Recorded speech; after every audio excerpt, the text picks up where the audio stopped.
কোথাও লেখা নাই, কিন্তু আমরা নিজে থেকে বানায় ফেলেছি যে ওরে বাবা এটা কোরআন শরীফ, এটাকে ঢেকে রাখো, এটাকে তুলে রাখো, এটাতে হাত দিও না, এটা তো হুজুরেরা পড়বে, এটা তো ইমাম সাহেবেরা পড়বে, এটা তো ইমাম সাহেবদের পড়ার বিষয়, এটা তো হুজুরদের পড়ার বিষয়। বাবা আমি তো পড়া জানি না।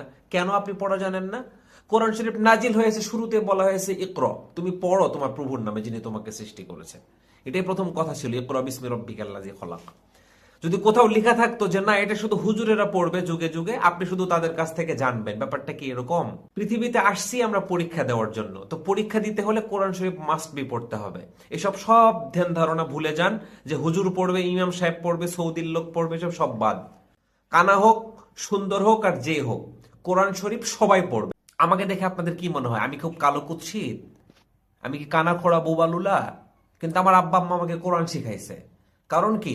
কারণ এটা সবারই শিখতে হবে। এই চিন্তাগুলো বাদ দিয়ে দিন, আজকে থেকে কোরআন শরীফ পড়া শিখুন যদি না শিখা থাকে। তো আজকের পর থেকে আমরা যেন এই সমস্ত চিন্তা ভাবনা না করি। ইভেন যারা এই চিন্তা ভাবনা করছে তাদেরকে আমরা বলে দিব যে আপনারা এইসব চিন্তা ভাবনা বাদ দিয়ে দেন, কোরআন শরীফ সবাইকে পড়তে হবে, এটাই হচ্ছে কথা। তো থ্যাংক ইউ সো মাচ, আবার দেখা হবে ইনশাল্লাহ।